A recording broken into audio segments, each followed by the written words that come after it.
ऋग्वेद के हिरण्यगर्भ सूक्त पर चर्चा प्रारंभ करेंगे। हिरण्यगर्भ सूक्त ऋग्वेद के 10वें मंडल में अनुवाद 83 का सूक्त 121 है। आइए, इस हिरण्यगर्भ सूक्त को सृष्टि का सृजन का सूक्त माना जाता है।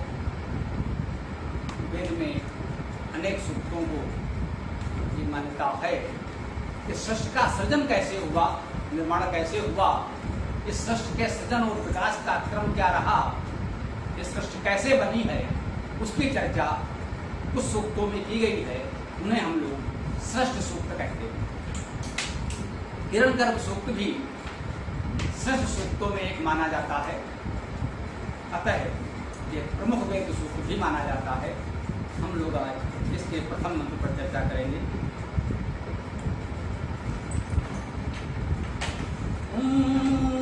हिरण्यगर्भा संवर्तकाग्रे भूतास्य जातः पतिः येऽपि सदाधार पृथिवीं द्यामोति मामो कस्मादि देवाय हविषां विधेम कस्मादि देवाय हविषां विधेम। हिरण्यगर्भ सूक्त में 10 मंत्र हैं और सभी मंत्रों के अंत में यह स्थायी, या जिसे लोग भाषा में भंटेक कहते हैं, गीतों में भजनों में, तो कस्मै देवाय हविषा विधेम ये 9 मंत्रों के अंत में आएगा, 10वें मंत्र के अंत में नहीं आएगा। ये वेद की शैली है कि ऐसे गीतात्मक सूक्तों में जो अंतिम मंत्र होता है, सामान्यतः उसमें स्थायी टेक नहीं आता और मंत्र पूरा होता है। स्वभावतः ये मानकर चलते हैं कि जब भी कोई गीत भजन आज भी हम गाते हैं तो उसके समापन पर जो उसका स्थायी होता है उसे दोहराते हैं, एक से अधिक बार दोहराते हैं। तो वो स्वाभाविक रूप से मान लिया गया कि सूक्त का जब गायन होगा तो समापन पर वो स्थायी दोहराया ही जाएगा। अतः उसमें उसे सम्मिलित नहीं किया गया, स्वतः मान लिया गया। तो इस मंत्र का काव्य अनुवाद देखें। हिरण्यगर्भिः पूर्व सम्यक् सदा था समुत्पन्न सबका वही एक स्वामी। सुधारण किया भूमि को द्यो को किस देव के हेतु धारें भविष्य हम किस देव के हेतु धारें भविष्य हम। आइए इस मंत्र के अर्थ पर विचार करते हैं। प्रथम शब्द है हिरण्यगर्भ। इस पर मनुष्यों विद्वानों ने बहुत चिंतन किया है, ये हिरण्यगर्भ क्या। जैसा कि हमने निवेदित किया, यह सृष्टि सूक्त है। सृष्टि का आरंभ कैसे हुआ, सृष्टि के आरंभ से पूर्व क्या अवस्था थी, वहां से इसको समझने का प्रयास किया जा रहा है। इसको समझने का उपाय हमारे पास केवल बुद्धि विवेक चिंतन है। परमात्मा की कृपा से ऐसा विवेक जागृत हो कि हम उसका कुछ अनुमान कर सकें। प्रत्यक्ष तो उसकी जानकारी होना संभव ही नहीं है, किसी भी प्रकार से संभव नहीं है। तो इस मंत्र में हमें बताया जा रहा है हिरण्यगर्भ। हिरण्यगर्भ का अर्थ है जिसके गर्भ में हिरण्य अर्थात प्रकाश, उसके गर्भ में प्रकाश था। हिरण्य धातु है जिसका अर्थ प्रकाश और शब्द होता है। हिरण्य धातु का अर्थ प्रकाश भी है और शब्द भी है। हम चाहें तो ऊर्जा कह सकते हैं। आज की भाषा में जिसे हम ऊर्जा कहते हैं उसमें प्रकाश ऊर्जा, ध्वनि ऊर्जा महत्वपूर्ण है। तो ये प्रकाश और ध्वनि ऊर्जा को अपने गर्भ में धारण करने वाला ये भी समझ लें गर्भ क्या है। ग्रह ग्रहण करने धातु से ही गर्भ शब्द की निष्पत्ति है। जो ग्रहण किए हुए है वो गर्भ, जो ग्रहण करता है वह गर्भ, तो वह हिरण गर्भ है। प्रकाश को, ध्वनि को, ऊर्जा के मूलभूत स्वरूप को ग्रहण किए हुए है, अपने गर्भ में धारण किए हुए है। प्रकाश ऊर्जा शब्द उसमें गर्भित है, ऐसे कह लें, समझ लें। सृष्टि के आदि में जो स्वरूप था या सृष्टि से पूर्व जो प्रकृति की अवस्था थी, जो कुछ था, जैसा भी था, वो प्रकाश, ध्वनि आदि ऊर्जा को समष्टि रूप में, मूल रूप में ग्रहण किए हुए था, गर्भ में धारण किए हुए था। ये भाव है हिरण गर्भ शब्द का। इस मंत्र का प्रथम शब्द है हिरण गर्भा, वह हिरण गर्भ था। सहज भाव से हिरण गर्भ को उस परमेश्वर का एक नाम, एक गुणवाची नाम, प्रतीक भी माना गया है कि हिरण गर्भ से उस परमात्मा की ही अभिव्यक्ति की जा रही है। बिल्कुल ठीक है। आदि में वह केवल परमात्मा ही था। जब यह सृष्टि नहीं थी, सृजन नहीं था, ऐसी कल्पना मनुष्यों ने की कि जब ये नाना रूपमय जगत, ये सृष्टि नहीं बनी थी, तब एकमात्र परमात्मा ही था। वह किस रूप में था? वह हिरण्यगर्भ रूप में था। समस्त ध्वनि, प्रकाश, ऊर्जा को अपने में धारण किए हुए था, ग्रहण किए हुए था, अव्यक्त था। ये ऊर्जा भी अव्यक्त थी, पदार्थ का तो कोई प्रश्न ही नहीं उठता। ऊर्जा भी उस ब्रह्म में, उस परमात्मा में, परमेश्वर में गर्भित थी। इसलिए उस अवस्था में परमेश्वर का नाम हिरण्यगर्भ है। इसको इस रूप में भी समझ सकते हैं आध्यात्मिक अर्थ में। तो वह हिरण्यगर्भ परमात्मा जो समस्त ऊर्जा, शब्द, प्रकाश को अपने में गर्भित किए हुए था, ग्रहण किए हुए था, वो था समवर्तक, सम अवर्तक, सम्यक रूपेण अवर्तक, वर्तमान था। वह हिरण्यगर्भ परमात्मा सम्यक रूपेण वर्तमान था, अग्रे अर्थात आगे, सबसे पहले। वह हिरण्यगर्भ स्वरूप परमात्मा ही सबसे आगे, सबसे पहले वर्तमान था। जो हमने कहा जब सृष्टि नहीं थी, तो मंत्र कह रहा है कि हिरण्यगर्भा समवर्तत अग्रे। हिरण्यगर्भ परमेश्वर समस्त ऊर्जा को अपने में गर्भित किए हुए सबसे पहले वर्तमान था, विद्यमान था। वह क्या है? भूतस्य जातः। भूतस्य, भूत क्या है? भू का अर्थ है होना, मुख्य अर्थ है। भू धातु के अनेक अर्थ हैं। सामान्यतः हम लोगों ने व्याख्याओं में अनेक स्थानों पर भू धातु के अनेक अर्थ लिख भी दिए हैं। इसका सबसे प्रमुख अर्थ जो है वो है होना। भू धातु का अर्थ ज्ञानाकर्षण करना भी है। भू धातु का अर्थ होना, रहना, उत्पन्न होना, प्राप्त होना, कल्पना करना, चिंतन करना, मिल जाना, एकत्र करना, ये सभी अर्थ भू धातु में समाहित है। परंतु मुख्य अर्थ होना है। इन सारे अर्थों को मिलाकर भी देखें तो जो कुछ होता है, जो हुआ है, जो होगा, वह सब भू धातु में समाहित है। भूत का अर्थ यही। तो जो कुछ होता है वह सब भू धातु में है। भू धातु से बने हुए शब्द भूत में है। भूतस्य अर्थात भूत का। जो कुछ हुआ है, जो होना है, उस समस्त का, इस सृजन का, इस सृष्टि का जाता अर्थात उत्पन्न करने वाला। जन धातु का अर्थ है उत्पन्न करना। जन धातु से बना जाता अर्थात उत्पन्न करने वाला। भूतस्य जाता, भूत का उत्पन्न करने वाला। तो भू माने जो कुछ हुआ है, होता है, उस सबका उत्पन्न करने वाला। पति ही एक आसी, पति ही।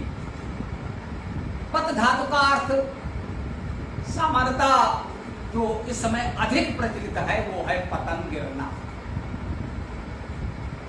पत धातु का अर्थ होता है ऐश्वर्य होना, ये भी उसका गति करना, इसमें उड़ने का भाव, उड़ने में गिरना भी है, उड़ता है तो गिरता भी है, ऐश्वर्य होना है, पराक्रम होना है, ऐश्वर्यवान होना है, जिसे अब हम स्वामी शब्द से भी व्यक्त करते हैं। अधिपति, उपसर्ग लगा दिया आदि तो अधिपति हो गया। तो पति का अर्थ है ऐश्वर्य होना, ईश्वरत्व होना, उसका अर्थ उसका स्वामित्व होना ही है। इस धातु से ईश्वर बनेगा। पद का अर्थ ऐश्वर्य अर्थात ईश्वर होना है। ईश्वर का अर्थ है किसी पर अधिकार होना, स्वामी होना। इस धातु का अर्थ अधिकार होना, शासन करना, इस धातु का अर्थ। इसी से ऐश्वर्य बनता, उसका ऐश्वर्य है अर्थात उसका शासन है, उसका अधिकार है। तो इन सबका पति ही, इन सबका ईश्वर, इन सबका स्वामी, अधिकारी एक आसीत, एक ही था। आसीत अर्थात था, अस धातु से आसीत भूतकाल, आसीत अर्थात था। तो अभी तक इस मंत्र में हमको जो बताया गया उसे समेटे, तो कह रहे हैं कि सबसे अग्रे अर्थात आगे हिरण्यगर्भ ही सम्यक रूपेण वर्तमान था। और वो क्या है? वो सब होने का, संपूर्ण सृजन का उत्पन्न करने वाला एक स्वामी है, अर्थात वो एक ही है, दूसरा नहीं है। स एको द्वितीयो नास्ति, यही अद्वैत है। वो एक है, दूसरा नहीं हो सकता। इसी को कहते हैं सभी धर्मों में, मान्यताओं में मूल मान्यता है कि वो एक है। लोग कहते हैं वो परमेश्वर है, सर्वशक्तिमान है, सब कुछ कर सकता है। हाँ, कर सकता है, परंतु ये सीमा उसके साथ भी जुड़ी है। वह एकमात्र है, अपने जैसा दूसरा परमेश्वर नहीं बना सकता। ये उसकी सामर्थ्य में भी नहीं है कि वो अपने जैसा दूसरा ईश्वर बना दे, वो नहीं कर सकता। वो हमारे आप जैसे करोड़ों अरबों खरबों जीव बना सकता है, लेकिन वो अपने जैसा दूसरा ईश्वर नहीं बना सकता। ये उसकी सामर्थ्य में भी नहीं है, क्योंकि वो एकमात्र है, एकमात्र ही रहेगा। तो क्या कहा? भूतस्य जाता पति ही एक आसीत, सबका उत्पन्न करने वाला वह एकमात्र ईश्वर था। सदाधार पृथ्वी, स अर्थात वह, दाधार धारण करता है, देता है। दा, धा, तद धातुओं में धारण करना और देने का भाव मुख्य है। व्याकरण में कुछ अन्य अर्थ भी ग्रहण किए जाते हैं। मुख्य अर्थ धारण करना और देना तो सभी विद्वान मानते आए हैं, वेद का भाष्य करने में विशेष रूप से। तो सदाधार उसने धारण किया या वह धारण करता है। हमने निवेदन किया है कि वेद में भूतकाल और वर्तमान काल का भेद इसलिए भी नहीं होता क्योंकि उसमें शाश्वत सत्य का ही वर्णन है। वह धारण करता था, वह धारण करता है, वह धारण करेगा। इसमें कभी कोई परिवर्तन नहीं आएगा। तो सदाधार वह धारण करता है या उसने धारण किया, वह धारण करता था। किसको? पृथ्वी, पृथ्वी को। पृथ्वी का लोक प्रचलित, हम कहें संकुचित अर्थ है यह भूमि ग्रह जिस पर हम रहते हैं। पृथ्वी धातुगत अर्थ लेंगे तो प्रथ धातु का अर्थ है विस्तार। महत्वपूर्ण है यहाँ पर, क्योंकि हम सृष्टि क्रम की चर्चा कर रहे हैं। वह सबसे पहले वह हिरण्यगर्भ था। प्रकाश ध्वनि ऊर्जा को अपने अंदर गर्भित किए हुए एकमात्र ईश्वर वर्तमान था। और वह और क्या क्या धारण करता था? पृथ्वी विस्तार को। वह एकमात्र था। एको हम बहुश्याम, जब उसको लगा कि मैं बहुत रूपों में व्यक्त हो जाऊं, तो विस्तार करने का जो भाव आया, तो कहा जा रहा है कि वह उस विस्तार को अपने में ही तो धारण किए हुए था, तभी तो विस्तार कर सकेगा। पहले से होगा तभी तो उत्पन्न होगा, आगे बढ़ेगा। शून्य से सृजन नहीं होता, अभाव से भाव नहीं होता। वो पहले से ही उसमें सूक्ष्म रूप में अवस्थित था। तो वो पृथ्वी अर्थात विस्तार, सृष्टि का विस्तार होना यहां से प्रारंभ होता है। वहां से केवल इस छोटे से एक लघु ग्रह पृथ्वी की बात नहीं है, यहां से उस सूक्ष्म हिरण्यगर्भ स्वरूप से विस्तार होना प्रारंभ होता है। तो पृथ्वी को द्याम, द्याम द्यू धातु का अर्थ है अग्रसर होना, आगे जाना, अभिगमन करना। तो जो सब कुछ उसमें समाहित था, गर्भित था, उसका विस्तार हो रहा है, द्याम आगे बढ़ रहा है, अग्रसर हो रहा है। सृजन सृष्टि की प्रक्रिया अग्रसर हो रही है। सामान्यतः विद्वान इसमें द्युत धातु का रूप भी मानते हैं। यह स्वाभाविक प्रकृति है, संस्कृत में भी, लोक में भी कहीं दिखता है, वेद में बहुत मिलता है। जो अस्वर हैं, अर्थात जिन वर्णों में स्वर नहीं होता, जो हलंत वर्ण कहे जाते हैं, बोलचाल की लोक भाषा में हम लोग उसे आधा अक्षर भी कभी कभी कह देते हैं। तो ये तुत धातु में जो ता हलंत है उसका लोप हो गया है। रम धातु में माँ नहीं रहता जब हम रत कहते हैं। गम धातु से गत बनता है तो उसका हलंत माँ भी लुप्त हो जाता है। तो इस प्रकार से ये हलंत वर्णों का लोप होता है। वेद में तो आत्मा का आ भी लुप्त हो जाता है, केवल तमा लिख देते हैं तो भी चल जाता है। वेद में तो इतनी प्रवृत्ति भी है। तो इसलिए विद्वानों ने यह माना है कि द्युत प्रकाशने धातु से भी ये द्यो या ज्ञान बनता है। प्रकाशमान नक्षत्रों को द्याम कहा गया है, द्युलोक कहा गया है। तो यहां से सृष्टि की प्रक्रिया अग्रसर हो रही है। प्रकाश तो उसके गर्भ में था ही, वह हिरण्यगर्भ था। अब वो प्रकाश अग्रसर होकर, विस्तृत होकर, पृथ्वी पृथ्वी के रूप में वो विस्तृत होकर प्रकाशमान नक्षत्रों के रूप में जन्म ले रहा है। वह प्रकाश अब कुछ साकार हो रहा है, उस अव्यक्त निराकार से साकार हो रहा है। तो करोड़ों सूर्यों का, प्रकाशमान नक्षत्रों का जन्म उदय हो रहा है। तो द्याम का आशय सहज भाव से यही लिया जाता है। जो अंतरिक्ष में हमको प्रकाशमान नक्षत्र देखते हैं उनको द्यू कहा गया है, द्युलोक भी कहा गया है। यहाँ सृष्टि की प्रक्रिया में यूं माने कि अब वो प्रकाश थोड़ा साकार होकर सूर्यों के रूप में जन्म ले रहा है।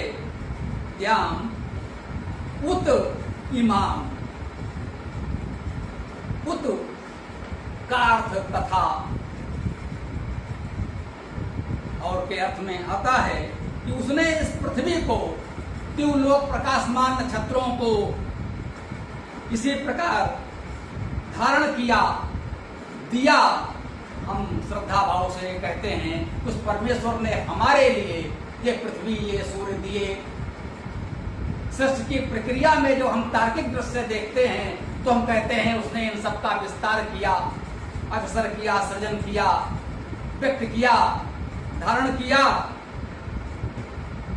इस मंत्र में, समापन में, अंतिम चरण में यही कहा जा रहा है। वेद की शैली है, बड़ी से बड़ी बात, दर्शन की बात, इसे आजकल हम लोग पदार्थ विद्या, विज्ञान कहते हैं, तकनीक कहते हैं, कुछ भी कह लीजिए। समस्त विद्याएं वेद में हैं, लेकिन वो इस रूप में हैं, सूक्ष्म रूप में हैं और उस एक परमेश्वर की स्तुति करते हैं। अभी हमको बताया गया कि वो हिरण्यगर्भ रूप में, सूक्ष्म रूप में कैसे अवस्थित था, क्रमशः कैसे कैसे सृष्टि का सृजन विकास हो रहा है, और अंत में क्या कहते हैं, मुख्य जो वेद की शैली है, हम केवल परमेश्वर की स्तुति करते हैं, उसके गुण सामर्थ्य का वर्णन करते हैं। तो कह रहे हैं कस्मै देवाय हविषा विधेम, जिस परमेश्वर में वो सामर्थ्य है जिसने हिरण्यगर्भ से प्रारंभ कर इस तरह से संपूर्ण सृष्टि का सृजन विकास किया, ये सब कुछ हमारे लिए प्रदान किया। उसके अलावा, उसके अतिरिक्त कस्मै देवाय हविषा विधेम, और किस देव के लिए हम हविष धारण करें, दान करें। यहां भी दोनों वर्ड लें। हविष क्या है? कस्मै अर्थात किसके लिए, देवाय अर्थात देव के लिए। देव का अर्थ है दिव, प्रकाशने धातु है। दिव धातु के भी अनेक अर्थ हैं, इसलिए देव शब्द के भी विद्वानों ने अनेक अर्थ लिए हैं, परंतु उसका मुख्य अर्थ प्रकाश होने से ही है। प्रकाश हो, चाहे भौतिक प्रकाश हो, अध्यात्म का प्रकाश हो, विवेक का प्रकाश हो, विद्या का प्रकाश हो, सद्गुणों का प्रकाश हो, देव वही है। दिव्यते इति देवा, जिसमें कोई न कोई एक विशिष्ट प्रकाश हो, जन सामान्य से कुछ विशिष्ट प्रकाश हो, उसे हम देव कहते हैं। और वो तो एकमात्र देव है, उसके अंदर तो हर प्रकार का संपूर्ण प्रकाश समाहित है। उसी का तो कुछ सूक्ष्म अंश हम लोगों को प्राप्त होता है। तो हम में से भी देव होते हैं, मनुष्यों में देव होते हैं, प्रकृति में देव होते हैं, वह तो महादेव है ही। तो कह रहे हैं कस्मै देव है, और किस देव के लिए? देव तो बहुत हैं, हम में आप में भी हैं, होने चाहिए। समाज में बहुत से देव होते हैं, प्रकृति में भी होते हैं, प्रकाशमान सूर्य भी है, प्रकाशमान हमारे गुरुजन अग्रजन भी हैं। परंतु उपासना किसकी करें, हविष किसके लिए धारण करें? तो कहते हैं वो एकमात्र परमेश्वर के लिए ही करें, और किसी के लिए, और किसके लिए करें अर्थात किसी के लिए नहीं करें। हविष क्या है? भूदाने आदाने, भूदाने दाना दानयो चा, इस तरह से व्याकरण में कहा गया है। भू धातु का अर्थ है देना, मुख्य अर्थ देना है, ठीक है, देना तो है, परंतु दाना दानयो चा, और आदान प्रदान करना भी। जब केवल हम देते रहेंगे बहुत अच्छा माना जाता, अरे भाई वो तो इतने महान दानी है, सदैव देते ही रहते हैं, कभी कुछ लेते नहीं। नहीं भाई, वेद कहता है ऐसे दानी मत बनो। भू का अर्थ है दाने, दाना दाने हो। जब हम हवन करते हैं तो हवन का अर्थ यही होता है हम देंगे तो, अगर हम देंगे नहीं तो हवन होगा नहीं। बिना दिए तो हवन नहीं हो सकता। हम सबको कुछ सहयोग देना होगा, तभी तो कोई अच्छा कार्य हो सकेगा। तो देना तो है, परंतु दाना दाने हो जा, आदान प्रदान करना है। सब लोग दें और आवश्यकता अनुसार ले भी लें, संकोच न करें। केवल ये अहंकार न पालें कि हम तो इतने बड़े हैं, हम तो केवल देते रहते हैं, हम तो कभी से कुछ ले ही नहीं सकते, ले लेंगे तो जैसे हमारा सर झुक जाएगा, हमारा अहंकार बाधित हो जाएगा। नहीं, सामर्थ्य के अनुसार अधिकतम दें, और जो भी अगर कुछ आपकी छोटी सी आवश्यकता है जो वहां से पूरी हो सकती है, कहीं और से वो दे सकता है सहयोग, तो उसे विनम्रता से स्वीकार कर लें। देने उसको भी, छोटे को भी देने का सुख मिलेगा, उसे भी एक आनंद मिलेगा, और आपका भी हित होगा। आप संकोच में लेंगे नहीं तो आपको भी कष्ट होगा। तो वेद ने हवन को प्रमुखता दी है, इसमें कोई संदेह नहीं है। हमारी बातों से कुछ लोगों को भ्रम हो जाता है कि साहब हवन, हाँ भाई वेद में हवन है और हवन करना चाहिए। हवन क्या है और कैसे करना चाहिए ये पहले जान लेना चाहिए। तो दान करना है, आदान प्रदान करना है। हविष का अर्थ है वो वस्तु, वो प्रक्रिया जो हम दान करते हैं, आदान प्रदान करने के लिए नियत करते हैं, वो हवि।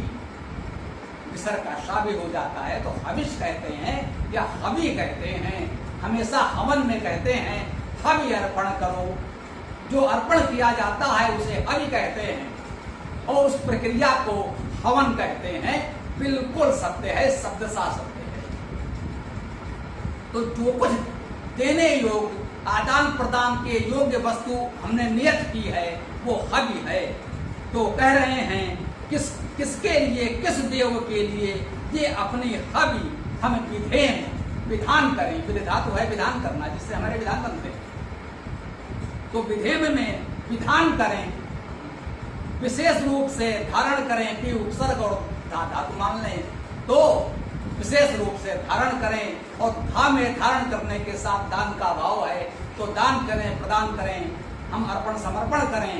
यहाँ चूंकि देव की बात है, परमेश्वर की बात है, तो कह रहा है कि उस एकमात्र परमेश्वर जो एक ही था, उसको छोड़कर उसके अतिरिक्त और हम किस देव के लिए ये अपना हविष दें। जो कुछ हविष है हमारे पास, जो कुछ हमारी सामर्थ्य में है, उसी का दिया है, तो देंगे तो उसी को देंगे।